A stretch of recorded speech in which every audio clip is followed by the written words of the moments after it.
नमस्कार, स्वागत है आपका विजयपथ एजुकेशन में। तो आज मैं हिंदी की नेक्स्ट क्लास यानी कि सेकंड क्लास फिर से लेके आई हूँ और ये है हिंदी के जो मिक्स क्वेश्चन है एमसीक्यूज उनकी क्लास है। तो ये जो क्लास हम स्पेशली लगा रहे हैं ये हिमाचल पुलिस के रिगार्डिंग लगाई जा रही है।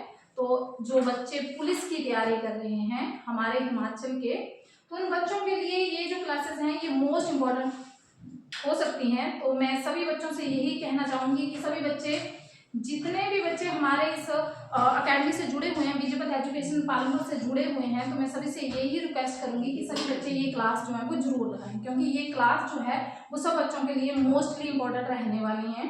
चाहे वो हिंदी की हैं, चाहे वो जीके की हैं, चाहे वो रीजनिंग की हैं।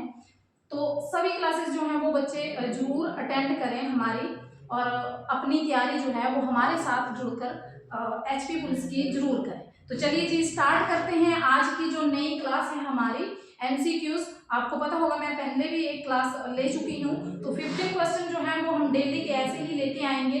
तो आज की क्लास स्टार्ट कर रही हूँ नए क्वेश्चनों के साथ। तो देखिए जी, हमारा पहला क्वेश्चन है वर्णमाला किसे कहते हैं। तो वर्णमाला किसे कहते हैं, यहाँ पे 4 ऑप्शन आपको दिए गए हैं। शब्द समूह को, सेकंड ऑप्शन है वर्णों के संकलन को, थर्ड ऑप्शन है शब्द गणना को, फोर्थ ऑप्शन है वर्णों के व्यवस्थित समूह को। तो शब्द समूह नहीं जी, क्योंकि शब्द बहुत बड़ा आ गया, यहाँ पे वर्णमाला की बात की गई है। वर्णों के संकलन भी नहीं, शब्द गणना को जी नहीं, शब्द हमने नोट नहीं करने हैं। वर्णों के व्यवस्थित समूह को हम क्या कहेंगे, वर्णमाला कहेंगे। तो option D is correct option, क्योंकि वर्णों के व्यवस्थित, अ से लेके पूरी वर्णमाला को हम एक व्यवस्थित रूप में लिखते हैं तो उसे हम क्या कहेंगे, वर्णमाला कहेंगे। दूसरे क्वेश्चन पर चलते हैं। दूसरा क्वेश्चन बहुत बार एग्जाम में पूछा जाता है, मोस्ट इंपॉर्टेंट क्वेश्चन है और बहुत बार पूछा जाता है ये कि हिंदी भाषा में कितने स्वर हैं, 14, 11, 13 या 5। तो हिंदी वर्णमाला की अगर बात की जाए तो आपकी हिंदी वर्णमाला में कितने स्वर हैं, 11 स्वर हैं। तो option B is a right answer. चलिए जी, थर्ड ऑप्शन है अयोग वाक कहा जाता है, यानी कि अयोग वाक किसे कहा जाता है। तो पहले तो मैं अयोग वाक के बारे में आप लोगों को थोड़ा सा बता दूं। तो अयोग वाक वे वर्ण होते हैं जो ना तो शुद्धतः स्वर में ऐड होते हैं और ना ही शुद्धतः आपके व्यंजन में ऐड होते हैं। तो उन वर्णों को हम क्या कहते हैं, उन वर्णों को हम कहते हैं अयोग वाक। तो जैसे अ से लेके अगर मैं बात करूं तो हमारे 11 स्वर होते हैं, अ से लेके औ और तक, अ आ ई उ ऊ री ए ओ आ। ठीक है जी। और उसके बाद हम स्टार्ट करते हैं, अगर हमारे 33 व्यंजनों की बात करूं तो व्यंजन स्टार्ट करते हैं हम क से लेके। ठीक है जी, क से लेके म तक 25 हमारे स्पर्श व्यंजन आते हैं, 4 हमारे अंतस्थ आते हैं, 4 हमारे ऊष्मीय व्यंजन आते हैं। तो टोटल संख्या हो जाती है 33। तो अब इन व्यंजनों और स्वरों के बीच में अंग और आहा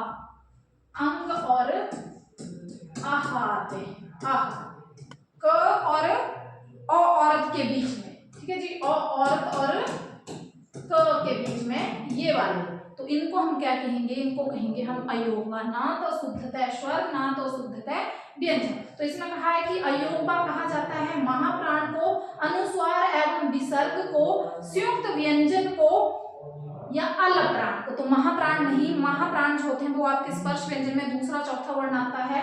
संयुक्त व्यंजन आपके 4 हैं, श्र, श्रमिक, क्ष, क्षत्रिय, त्र, त्रिशूल, ज्ञ, तो वो भी नहीं। अलग प्राण आपके प्रत्येक वर्ग का पहला, तीसरा, 5वां वर्ण, मतलब कि जो आपके स्पर्श व्यंजन है, व्यंजनों से रिलेटेड है। तो आपका जो अयोग बा है वो कहा जाता है अनुस्वार एवं विसर्ग को, क्योंकि अकेले बात करूं तो अंग को अनुस्वार भी कहा जाता है, मतलब मुख व नाक दोनों से उच्चारित स्वर, और आह को हम विसर्ग कहते हैं, क्योंकि अ के पीछे विसर्ग लगी हुई हैं जो ह की साउंड देती हैं। तो आपका सही ऑप्शन जो है वो है बी ऑप्शन इस क्वेश्चन का। चलिए जी नेक्स्ट पर चलते हैं। दो समानार्थी शब्दों की पुनरुक्ति के बीच किस विराम चिन्ह का प्रयोग होता है। विराम चिन्ह से रिलेटेड प्रश्न है, मोस्ट इंपोर्टेंट प्रश्न है कि दो समानार्थी आपके होते हैं कि जैसे ना कोई बड़ा ना कोई छोटा, यानी कि दोनों इक्वल। दो इक्वल जब हम दो शब्दों को लेते हैं, जैसे अच्छा बुरा, माता पिता, एक फॉर एग्जाम्पल सबसे अच्छा एग्जाम्पल मैं आपको देती हूँ, तो माता पिता। माता पिता यानी कि बच्चे के लिए जो माता पिता हैं वो दोनों बराबर के होते हैं, माता भी और पिता भी समानार्थक शब्द है। तो उन दोनों के बीच में हम कौन से योजक चिन्ह का प्रयोग कर सकते हैं? अल्प विराम लगा सकते हैं, अर्ध विराम लगा सकते हैं, योजक चिन्ह लगा सकते हैं या कोष्टक। अल्प विराम आपका कॉमा, अर्ध विराम ऊपर फुल स्टॉप लगाते हैं, नीचे कॉमा लगाते हैं। योजक चिन्ह होते हैं छोटी और डैश जिसे हम बोलते हैं, कोष्टक मतलब ब्रैकेट। तो दो समानार्थक शब्दों के बीच में जैसे मैंने लिखना है माता और पिता, तो मैं इसके बीच में कौन से चिन्ह का प्रयोग कर रही हूँ? इसके बीच में मैं छोटी डैश का प्रयोग कर रही हूँ, यानी कि योजक चिन्ह। तो इसका सही आंसर जो है वो है सी ऑप्शन। नेक्स्ट पर चलते हैं। निम्नलिखित शब्दों में से शुद्ध शब्द को पहचानिए। शुद्ध शब्द आपने पहचानना है आशीर्वाद, आजीविका, अध्ययन या उन्नी। तो ये तो वर्तनी शुद्धि से रिलेटेड शब्द है, तो शुद्ध शब्द जो है वो आपका है आजीविका शब्द। ठीक है जी। वैसे आशीर्वाद भी शुद्ध शब्द है, यहाँ पे लेकिन थोड़ा सा मिसप्रिंट हो गया था, यहाँ पे हमें लगती है मात्रा आशीर्वाद। वैसे यहाँ पे अगर बात की जाए तो आशीर्वाद भी वर्तनी शुद्धि में शुद्ध शब्द है। लेकिन अगर आपका बाई द वे क्वेश्चन में श के पास से इसकी मात्रा र की मात्रा जो है वो श के पास की जो ई की मात्रा है उसके पास लगा होगा तो वो अशुद्ध काउंट किया जाएगा। ठीक है जी। तो यहाँ पे लगी हुई थी, लेकिन जब बाई मिस्टेक टाइपिंग में इसको शुद्ध ही लिख दिया है, कोई बात नहीं, लेकिन आपको पता चल गया होगा कि आशीर्वाद को भी कैसे शुद्ध लिखते हैं। तो आजीविका इसमें ये भी शुद्ध शब्द ही है। गायक का संधि विच्छेद, देखिए जी गायक शब्द जो है वो आपका लिया गया है अयाधी संधि। अयाधी संधि जो है वो स्वर संधि का भेद है 5। ठीक है जी। तो अयाधी संधि यानी कि स्वर संधि से लिया गया है, तो गायक का सही संधि विच्छेद क्या होगा? गा जमा यक, गाय जमा इक, या गई जमा अक, या ग जमा आयक। तो गायक और नायक सेम शब्द दोनों, उन दोनों का सेम संधि विच्छेद होता है, यानी कि थोड़ा सा बस हमने वर्णों को चेंज करना होता है। तो इसका सही जो है वो गई जमा अक, सी ऑप्शन। नायक का भी नई जमा अक करके ही संधि विच्छेद किया जाता है। अगला समास से रिलेटेड क्वेश्चन लेके आई हूँ। देशभक्ति कौन सा समास है? देशभक्ति देखो अव्ययीभाव समास है, तत्पुरुष समास है, आंसर भी साथ में ही आ गया, बहुव्रीहि समास है या द्वंद्व समास है। तो देखो देशभक्ति तो तत्पुरुष समास तो है, लेकिन तत्पुरुष समास के कौन से भेद से लिया गया है? देश के लिए भक्ति। ठीक है जी। देशभक्ति, देश के लिए भक्ति।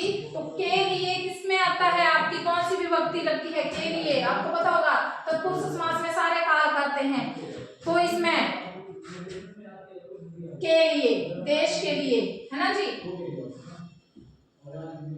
संप्रदान तत्पुरुष समास, संप्रदान के लिए, के वास्ते, जिसके लिए हम क्रिया करते हैं।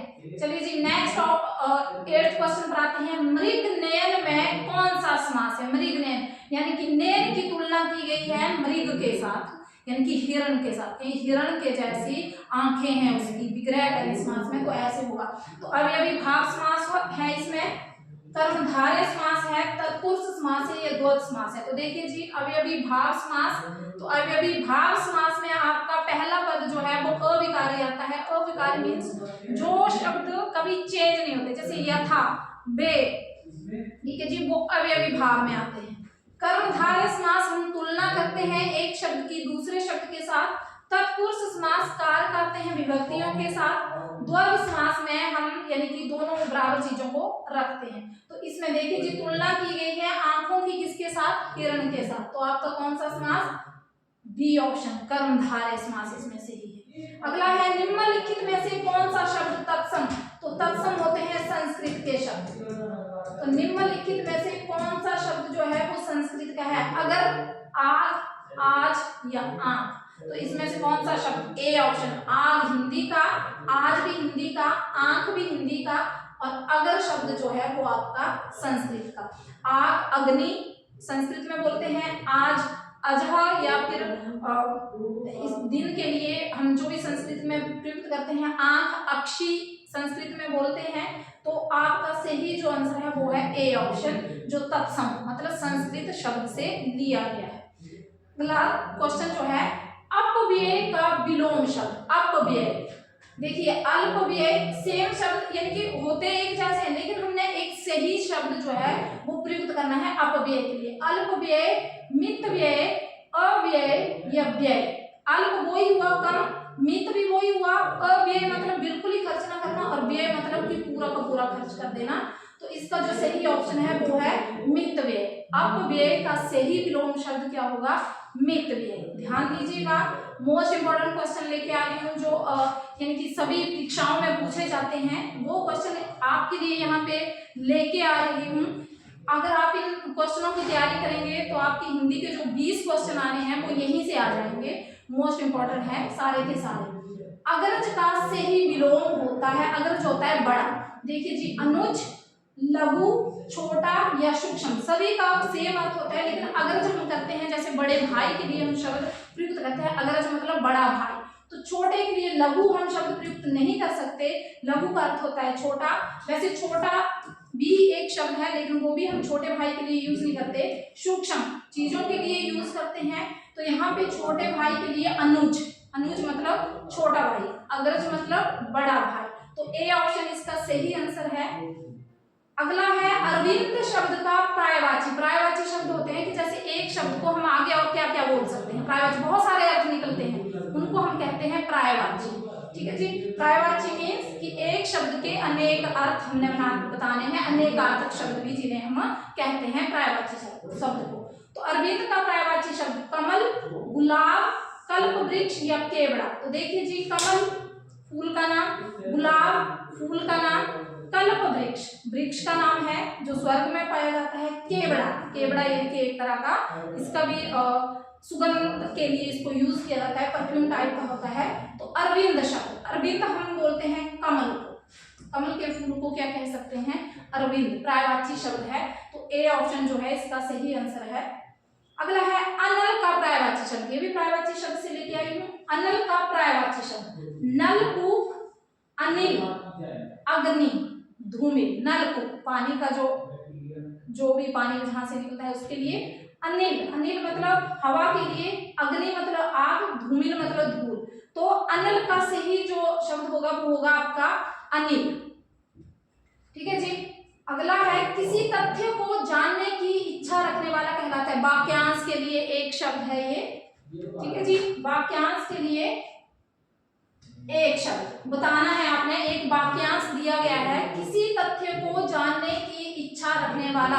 जैसे कई बार क्या होता है कि हम कोई बात, जैसे मान लो कोई आपस में बात कर रहे हैं ना, तो हम क्या होता है कि हमारे मन में ये होता है कि अगर हम उनको देख रहे हैं ना, ये पता नहीं क्या बात कर रहे हैं, तो वो हमारे मन में वो बात चलती है कि मैंने इस बात के बारे में जानना है ना जी। तो वो हुआ कि किसी तथ्य को जानने की इच्छा रखने वाला, यानी कि मैं उस तथ्य को जानना चाहूंगी कि वो दो पर्सन आपस में क्या बात कर रहे हैं। तो उनके लिए कौन सा एक शब्द हम प्रयुक्त करेंगे? वैष्णव, आशातीत, जिज्ञासु या कुलीन। वैष्णव तो वो हुआ जो शुद्ध शाकाहारी, आशातीत मतलब आशा में बैठा हुआ, जिज्ञासु मतलब जानने वाला, और कुलीन मतलब उच्च कुल में पैदा हुआ। तो किसी तथ्य को जानने की इच्छा रखने वाला मतलब जिज्ञासु।